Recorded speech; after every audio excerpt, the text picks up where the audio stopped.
날 생각하는 사람이 오직 단 한 명이라도 있다면 그것만으로도 충분히 살아야 할 이유가 되지 않을까?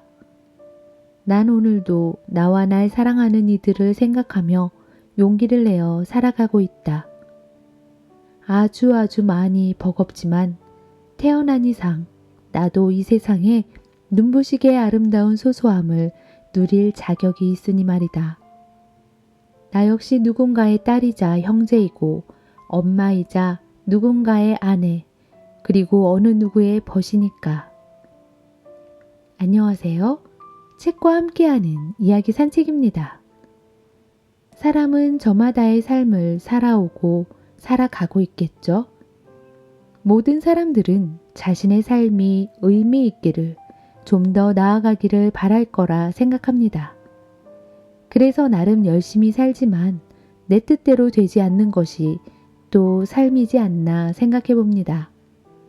나름 열심히 살아가는데도 불구하고 내가 예측하지 않은 여러 가지 일들을 겪게 될 때면 좌절을 하기도 하고 원망을 하기도 하면서 괴로움의 시간을 보내게 되기도 하죠.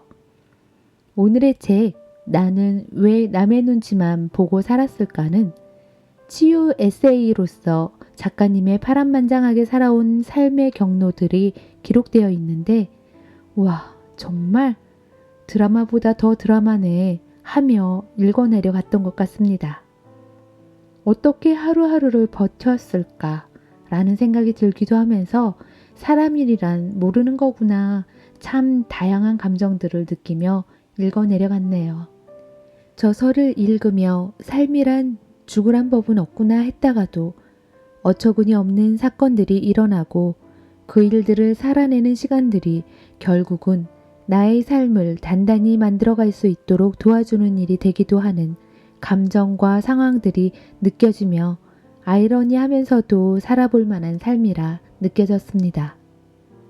단단해져 가는 삶으로 미래가 다져지면서 더 많은 것을 보고 느낄 수 있는 해안이 만들어진다는 생각을 하면 힘든 삶 속에서도 얻는 것이 있다는 마음으로 하루하루를 타인들의 눈치를 보기보다 나의 마음을 살피며 심리적 회복 탄력성을 키워나가는 것이 중요하다는 생각도 해봅니다. 오늘의 책 나는 왜 남의 눈치만 보고 살았을까? 작가님의 인생 극복기를 들으며 독자 여러분들도 힘을 내는 계기가 될 수 있기를 바랍니다. 그럼 지금부터 책과 함께하는 이야기 산책을 떠나볼까요? 나는 왜 남의 눈치만 보고 살았을까? 최리나 지음 모모북스 편엠 나만 왜 이렇게 태어났을까? 지금 생각해보면 나는 아기 때부터 동전의 양면과 같은 삶을 살아왔다. 3살 때부터 일반적으로는 겪지 않는 여러 수술을 해서 가족들 사이에서 나 자체가 돈뭉치인 아이로 통했을 정도다. 3살 때는 혼자 놀다가 분유통에 얼굴을 박아서 오른쪽 뺨 전체가 찢어져서 과다출혈로 죽을 뻔했다. 너무 어린 아가의 얼굴이 크게 찢겨서 그 시절의 의학기술로는 봉합수술이 지금처럼 수월치 않았나 보다. 그날 너 정말 죽을 뻔했다 라는 엄마의 말씀을 들어보니 말이다. 2번 만에 겨우 수술에 성공해서 목숨을 건졌다. 운이 좋으면서도 얼굴에 큰 칼자국 흉터가 남은 운이 안 좋은 아이였다. 또한 선천성 심장병이라는 병명을 갖고 태어나 수술을 버틸 수 있는 나이인 5살 때는 심장 수술을 해야 했다. 당시 한국 의료 기술로 심장 수술이 쉽지는 않았을 텐데 운 좋게 잘 되어서 지금 이렇게 건강하게 살고 있다. 그러나 그 과정에서 B형 간염보균자의 피를 잘못 수혈받았다. 그 바람에 초등학교 5학년 때 B형 간염보균자라는 사실을 담임 선생님으로부터 통보받은 비운의 아이이기도 하다. 8살 때는 편도선 수술을 해서 편도선도 잘라내고 다리 한쪽에 화상을 입어서 큰 흉터가 남을 뻔한 사고도 당했다. 온 가족이 다 건강한데 유독 나만 이렇게 온갖 사고와 질병을 겪는 것일까? 내 동생들 3명 중 누구 하나 아픈 사람이 없다. 외가 친가도 다 건강한데 말이다. 나는 어려서부터 이 부분이 너무 의문이었다. 늘 왜 나만 이러지? 참 명도 기네. 라는 생각이 머릿속에 늘 맴돌았다. 물론 그 모든 수술이 잘 되어서 중고등학교 체력장도 특급이 나올 만큼 건강했다. 그 당시에는 비형 간염에 대한 사회인식이 잘못되어 비형 간염 보균자라고만 해도 취업에 걸림돌이 되거나 집단 생활 시 불편한 시선을 받는 부당한 경우도 종종 있었다. 하지만 나는 운 좋게도 딱히 큰 문제가 된 적은 없었다. 그렇지만 운 좋은 나도 사춘기 때에는 적지 않게 마음의 생채기가 생기는 일들이 있었다. 한 번은 중학교 1학년 때 학원에서 같은 반이었던 남자애가 학원에 다닌 지 몇 달이 지난 후 나에게 고백 아닌 고백을 했다. 난 처음에 네 얼굴 칼자국 때문에 너 완전 여자 깡패인 줄 알았었어. 라며 해맑게 웃으며 호감의 신호를 보냈었다. 그 남자의 말에 난 뒤통수를 세게 얻어맞은 것 같았다. 그 순간 그러니까 결론은 아니라는 거지? 라고 속으로 생각하고 아무 대꾸도 하지 않았다. 그 당시 사춘기였던 나는 그 친구의 뜬금없는 고백보다는 직선적인 표현에 크게 상처를 받은 것이다. 지금껏 내 얼굴의 상처에 대해 그런 식으로 말했던 친구가 없었다. 초등학교 때 가끔은 야, 내 얼굴에 상처 왜 그래? 라든가 너 얼굴에 그게 뭐야? 라고 묻는 친구들이 있긴 했지만 칼자국, 깡패라는 강하고 직관적인 표현을 들은 건 처음이었다. 그 이후 나는 얘 말고 다른 친구들도 내 겉모습만 보고 속으로는 나를 이렇게 오해할 수 있겠구나 하며 그동안 미처 생각하지 못했던 것을 깨닫게 되었다. 그 당시 나는 며칠간 그의 말을 곱씹어 떠올리면서 다짐했다. 나는 다른 사람의 외적인 부분에 대해서는 먼저 언급하지 않으리라. 사람의 외모만 보고 그 사람을 함부로 판단하지 말아야겠다. 그 일은 일종의 반면교사가 되어준 셈이다. 이렇듯 난 살면서 하나씩 깨닫고 그게 누구이든 상대방으로부터 배워갔던 것 같다. 누군가는 현재 생명부지해서 잘 살면 됐지 뭘 그런 걸 생각하고 따지냐고 말할 수도 있으나 여러 수술들이 남긴 자국들 때문에 살면서 종종 난 마음을 다치기도 했다. 내가 아프고 싶어서 아픈 게 아닌데 말이다. 나는 태어날 때부터 그러했고 살다가 여러 일을 겪으며 어린 시절에 나의 운명을 하늘에 탓했다. 왜 저만 이렇게 태어났나요? 이런 나에게 신께서 내가 지금 살아있음에 감사하지 못하고 날 원망하는 것이냐라고 말하기라도 하듯 내가 가진 상처와 신체적 아픔들이 별게 아니게 되는 이야기들이 펼쳐지게 된다. 우리네 인생은 참으로 한치 앞을 알 수가 없는 것 같다. 어린 시절 읽은 위인전에서 헬렌 켈러는 세상은 고통으로 가득하지만 한편 그것을 이겨내는 일들도 가득 차 있다. 라고 말했다. 살아보니 정말 그러했다. 당근과 채찍질의 잘못된 비율. 아마도 오늘날의 20대와 그 이후 세대 중에서 부모님께 너는 정말 나의 소중한 아이란다. 잘하지 못해도 괜찮아. 등의 뉘앙스를 품은 진심 어린 사랑의 표현이나 칭찬을 듣고 자란 사람들이 얼마나 될까? 적어도 나는 아니다.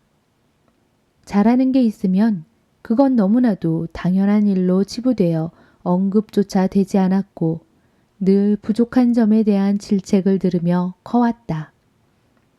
나는 영어권 국가에 나가본 적이 한 번도 없으나 4살 때부터 아빠가 좋아하시는 팝을 함께 많이 듣고 자라서인지 흥도 많고 영어가 즐겁게 느껴졌던 것 같다.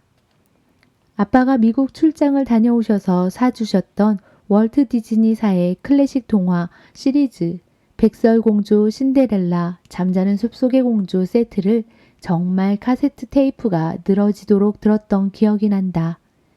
생각해보면 그 경험으로 인해 내게 영어가 흥미로운 언어로 첫인상이 자리 잡힌 것 같다.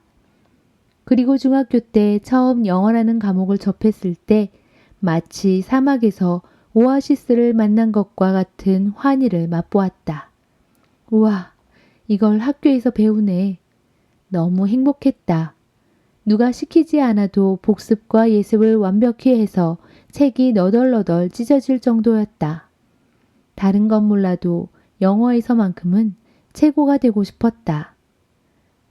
머라이어 캐리, 휘트니 휴스턴 같은 그 시대를 풍미한 가수들의 테이프를 사서 가사집을 보며 무슨 뜻인지 단어를 일일이 사전을 찾아가면서 외웠고 팝 가사집을 만들어 가사를 필사하거나 출력해 붙여서 수집하기도 했었다. 왜 그렇게까지 했는지 지금 생각해보면 놀라울 정도로 열정적이었는데 그 정도로 미칠 듯이 영어를 좋아했던 것 같다. 그러다 보니 중고등학교 시절 영어 시험만큼은 웬만해서는 올백을 맞았다. 한 과목을 그렇게 꾸준히 수수수수를 받아오기 힘든데 아빠께서는 나의 중고등학교 6년간 단 한 번도 우리 딸 영어 잘했네 라고 칭찬을 해주신 적이 없었다. 너무 당연하다는 듯이 그 부분을 패스하시고 곧바로 수학 점수에 대한 비난이 시작되었다. 너는 아빠가 은행원인데 수학 점수가 왜 이 모양이냐? 이건 아빠의 단골 대사라서 토시 하나 틀리지 않을 정도로 머릿속에 박혀 있다. 중학교 때는 엄격한 아빠가 무서워서 찍소리도 못 냈다. 그저 죄송해요, 더 노력할게요 하고 시무룩해져서 내 방으로 돌아와서 울었다. 우는 것도 하루 이틀이지 시간이 흐를수록 점점 슬픔은 사라지고 성적표를 보여드리는 날은 아빠의 가시돋은 말로부터 나 자신을 보호하기 위한 마음의 방패를 준비해야 하는 전시 상태가 되어버렸다. 아휴, 또 은행원 소리 하시겠구나. 라는 서운함만 커갔다. 고등학교 때 정말 큰맘 먹고 아빠보다 내가 선수 쳐서 아빠, 저 영어 다 맞았어요. 이번에 영어 정말 어려웠어요. 라며 나름의 자기 어필을 해보았다. 그러자 아빠께서는 잘했어. 근데 영어는 원래 이 점수였잖아. 라고 말씀하셨다. 그 대답을 들은 후 아빠의 이어지는 수학 점수나 다른 과목에 대한 잔소리가 들리지 않고 귓가에서 윙윙대기만 했다. 원래가 어딨어? 내가 얼마나 노력해온 건데? 이렇게 계속 잘하는 게 뭐 쉬운 건가?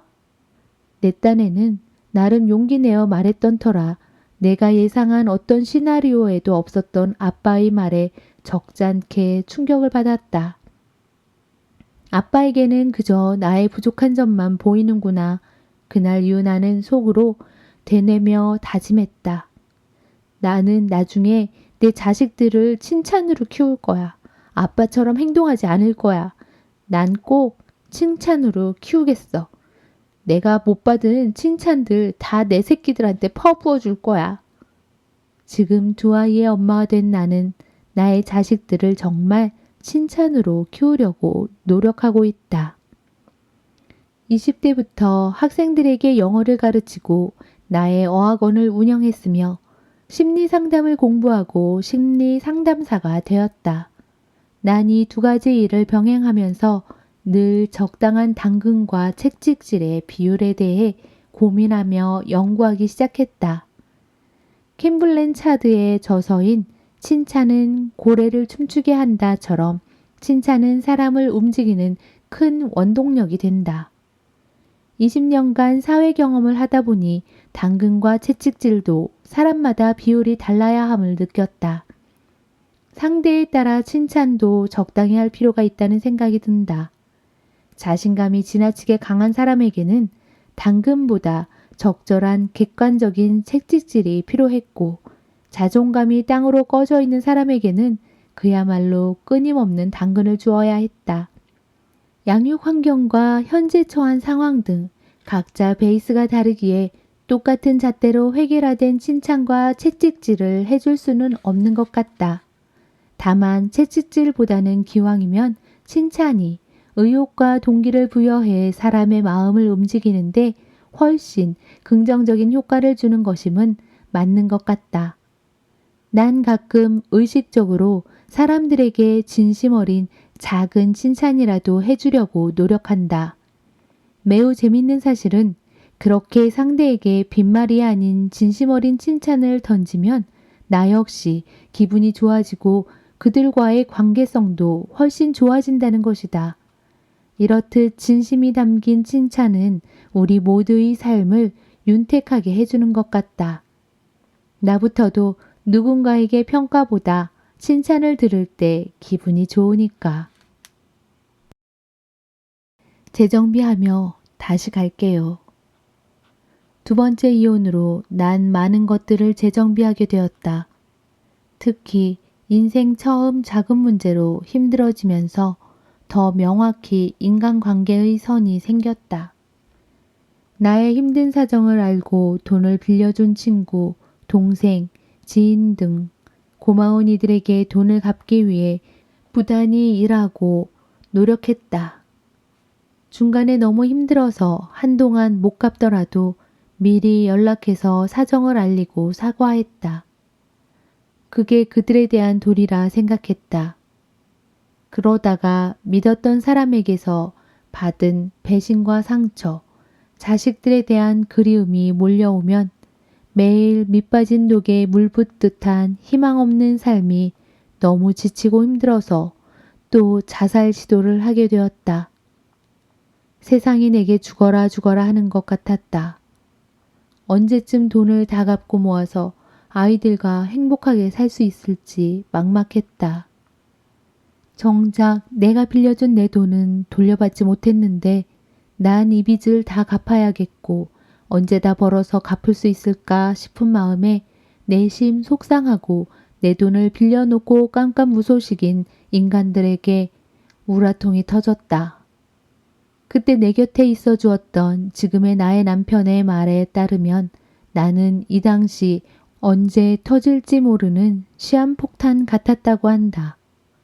내가 요동치는 여러 격한 감정들을 컨트롤하지 못해서 죽겠다고 난리를 치고 손목을 긋고 뛰어내리려고 하는 걸 여러 번 그가 붙잡아 주었다. 한 번은 높은 건물에 난간에 올라섰는데 두렵지도 않았다. 그때 영화 속 CG처럼 눈앞에 금쪽 같은 네 새끼들의 두 얼굴이 아른거리는 게 아닌가. 엄마가 이렇게 자살했다는 사실을 알게 되면 아이들이 어떻게 자라게 될까? 그와 동시에 내 지인들이 빌려준 돈, 그거 나 믿고 빌려준 건데 이 두 가지 생각이 교차했다. 나 참 어처구니 없게 난 날 믿고 빌려준 지인들의 빚 때문에 결국 자살하지 못했다. 그래, 죽을 때 죽더라도 빚은 갚고 죽자. 나를 보고 빌려준 돈인데 죽으면서 남한테 패기치지는 말자. 라는 생각에 건물 옥상에서의 투신 자살 시도를 마지막으로 두 번 다시 자살을 시도하지 않았다. 하루 4시간씩 자면서 주말 없이 일하고 돈을 갚을 때마다 힘들고 돌려받지 못한 내 돈 때문에 빌려간 이들에게 화가 치밀었으나 분명 어떤 방법으로든 그들이 행한 만큼 죗값을 돌려받을 것이 이 세상의 이치, 일단 잊고 살자 결정했다. 어느 날 상사가 나에게 면담을 청하셨다. 리나 씨, 지난번에 알아본 심리상담비 '지금부터 제 얘기 부담 갖지 마시고 들어주세요. 제가 상담비 70만 원 빌려드릴게요. 저 그 돈 그냥 못 받는다고 생각하고 드리는 거니까 부담 없이 받고 제발 상담 받으시면 좋겠어요. 그래 줄 수 있죠? 그 말을 듣자마자 아무 말도 할 수 없었다. 일하면서 내가 얼마나 위태해 보였으면 이러실까 죄송함과 그 배려에 감사해 상사의 제안을 뿌리칠 수 없었다. 그의 호의 덕분에 나의 목사님과 더불어 또 한 명의 인생 멘토이신 수석 심리상담 교수님과 인연을 맺게 되었다. 교수님에게 심리상담을 받으면서 나의 상태는 나날이 호전되었다. 지금은 그 직장을 그만뒀지만 내 인생의 소중한 지인으로 인연을 맺은 나의 전 상사 덕에 나는 인생을 재정비할 수 있는 값진 기회와 인연을 얻게 된 셈이다. 또 목사님과 교수님의 권유로 이렇게 책을 쓸 수 있는 용기도 얻게 되었다. 두 분 모두 항상 날 믿어주시고 응원해 주셨다. 내가 얼마나 힘든 삶을 살아왔는지 혼자서 버텨온 날 위로해 주시고 내가 앞으로 나아갔으면 하는 방향들을 제시해 주셨다. 내가 인생의 바닥이었던 약 2년 넘는 시기를 지내면서 멘탈을 다잡고 버틸 수 있었던 건 바로 지금의 나의 배우자인 13살 연하의 그의 역할이 컸다. 바른 자존감으로 무장한 그가 곁에 있어 나의 자존감 또한 달라질 수 있었다. 그는 늘 내 곁을 지켜주는 소나무와 같은 사람이었다. 그는 나이가 무색하리만큼 참 성숙하고 좋은 사람이다. 사람이 죽으라는 법은 없는 것 같다. 인간적 배신과 상처로 곪아왔던 나의 과거들은 이후 만난 이 귀한 인연들과 힘들 때마다 진심으로 응원해준 사회 친구들로 인해 앞으로의 인생을 펼쳐나갈 힘을 얻게 되었다. 이 모든 분께 온 마음을 담아 감사드리고 싶다. 힘들다며 과거를 그저 잊으려고만 할 게 아니라 상처를 치유하는 것은 매우 중요한 일 같다. 그렇지 않으면 그 상처는 더 깊게 곪아서 더 크게 터지게 된다. 어떻게든 한 번은 터지기 마련이다. 그렇다면 더 큰 상처가 되기 전에 치유하는 게 낫지 않을까? 마음의 상처를 치유하는 것은 부끄러운 일이 아니기에 나처럼 많은 이들이 힘이 들 때 심리 상담을 받고 치유했으면 좋겠다. 나는 이렇게 내 상처를 회복하고 스스로를 단련하고 살다가 나와 결이 맞는 새로운 인연들을 만나게 되었다. 늘 그들을 통해 많은 것을 배우고 얻음에 감사하다. 있는 그대로의 나를 사랑하는 묘약. 인생을 살다 보면 자기 자신을 자책하는 경우가 종종 있다. 나도 나 때문에 라는 생각으로 가장 힘들었던 것 같다. 2년 전에 정말 여러 번 자살 충동이 일어났었다. 이 시기에는 아이들에 대한 미안함과 가족에 대한 미안함, 돈 빌려준 분들에 대한 미안함 등 온갖 부정적인 감정들이 걸핏하면 나의 정신을 갉아먹었었다. 그 당시 내게 깊은 영감을 줬던 책이 있다. 베르벨 바르데츠키 작가의 너는 나에게 상처를 줄 수 없다이다. 이 책을 접한 건 2020년이었던 것 같다. 난 책을 읽을 때 항상 작가의 프롤로그부터 정독을 하는데 이 책은 프롤로그를 읽을 때부터 엄청 울었다. 뭐랄까, 책이 내 마음을 안다고 말해주고 있는 것 같았다. 자책하지 마. 네 잘못이 아니야. 그 누구도 너에게 함부로 상처를 줄 수 없어. 라고 내게 말해주는 것 같았다. 이후 난 휴무 때마다 알라딘 중고 서점에서 살았다. 이분의 다른 저서도 찾아 읽고 각종 심리, 인문학 책들을 찾아 읽기 시작했다. 2019년에서 2020년은 짧은 기간에 가장 임팩트 있게 책을 읽은 시기였다.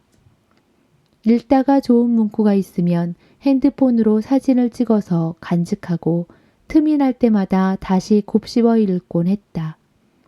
이때는 정말 살기 위해 책과 성경을 붙잡고 살았다. 책들을 읽으며 내가 깨달은 것이 있다. 바로 있는 그대로의 나 자신을 인정하고 사랑하기이다. 생각보다 이게 참 힘들었다. 거울을 보며 넌 소중한 존재야, 사랑해 라고 나 자신에게 말하는 게 어찌나 오글거리고 입이 안 떨어지던지. 지금은 나 자신을 껴안으며 이 말을 해줄 때가 많다. 수고했다고 토닥인다. 오늘도 수고했다. 열심히 살았다. 애썼어. 그동안 잘 버텨줘서 고맙다. 괜찮아. 잘했어. 라며 사실 어려서부터 앞만 보면 나의 마음을 돌볼 겨를 없이 경주마처럼 살았던 내가 나 자신을 있는 그대로 인정하고 사랑해 준다는 것은 나에겐 커다란 도전 과제나 다름없었다. 두 번째 이혼을 앞두고 있을 때 난 동아줄이라도 잡고 싶은 심정으로 종교가 있으면서도 역학 사주를 본 적이 있다. 부산에서 제일 잘하는 분이라며 소개받았다. 내 이름과 생시를 문자로 보내자 한참 뒤 그분께서 전화를 주셨다. 그분의 첫 마디가 지금 자기 자신을 탓하고 있나요? 이 모든 게 다 내 잘못 같죠? 그러지 마세요. 아니니까. 였다. 혼자 방문을 걸어 잠그고 조용히 듣고 있던 나는 이 말을 듣자마자 아이들 때문에 참았던 눈물을 목 놓아 꺽꺽대며 쏟아내기 시작했다. 그간 남편이 이혼을 강요하는 상황을 아이들이 알면 불안해할 것 같아 아무렇지 않은 듯 티내지 않고 참고 살아왔기 때문이다. 그분은 다시 말씀하셨다. 본인 사주에 정해져 있는 걸 어떻게 본인 잘못이 아니에요. 단호한 그 말씀이 아직도 선명하게 기억에 남는다. 어쩌면 난 누군가의 위로가 고팠던 게 아닐까? 빈말처럼 느껴지지 않아서, 아니 빈말이었더라도 감사했을 것 같다. 가끔 살다가 내 팔자를 원망하고 싶을 때 이분의 그 말이 기억난다. 본인 잘못이 아니에요. 라는 말. 그게 이렇게 오랫동안 큰 위로가 되어줄 줄이야. 그 후 목사님을 만나 카톨릭에서 기독교로 개종하고 성경을 제대로 공부하기 시작했다. 그리고 지금의 남편과 종종 성경을 같이 읽으면서 어려움을 극복해 나갔다. 책을 가까이 대했다. 밥 먹을 돈만 있다면 중고 서점에 가서 책을 사왔다. 쉬는 날은 온종일 서점에 앉아서 책을 닥치는 대로 읽어댔다. 그게 내게 큰 버팀목이 되어주었다. 가끔 누군가 내게 물어본다. 인생의 멘토가 누구냐고. 그럼 난 영순이를 책이라고 말한다. 현인들의 책은 내게 질문을 던져주고 현답을 준다. 책을 통해 깨달은 걸 바로 실행에 옮기려고 노력한다. 주변에서 행하는 일일 일독도 대단하고 좋지만 진짜로 중요한 건 내가 읽은 한 권의 책을 통해 깨달은 것을 언행으로 실천해서 내 것으로 만들 수 있는 습득 및 실행력이 아닐까 싶다. 나는 왜 남의 눈치만 보고 살았을까? 이야기 산책을 마치며 원고를 마감할 때쯤 나는 더 이상 남의 시선과 평가에 흔들리지 않는 사람이 되어 있었다. 무엇보다도 내가 살아야만 하는 이유와 어떻게 살아야 하는지 방향을 잡을 수 있게 되었다. 부족하면 부족한 대로 살면 되지 않을까? 나를 아껴주는 사람들만 바라보고 살기에도 인생은 짧다. 모든 사람에게 사랑과 인정을 받을 수 없고 그럴 필요도 없다. 프롤로그 중에서 한 사람의 삶을 지켜보듯 이야기를 읽어나가면서 이렇게 삶을 객관적으로 바라보는 관점이 누구에게나 도움이 될 수 있을 것 같네요. 작가님이 글을 써내려가면서 치유가 되었다고 하신 것처럼 타인의 삶을 간접적으로 경험하며 함께 마음이 정화되는 느낌을 받는 것 같습니다. 나도 내가 힘들었던 순간의 나의 감정들과 내가 살면서 나에게 힘이 되는 것은 무엇인지 기록해 보아야겠다는 생각도 드네요. 오늘도 이야기 산책과 함께 해주셔서 감사합니다. 구독과 좋아요, 알림은 영상 제작에 큰 힘이 됩니다. 감사합니다.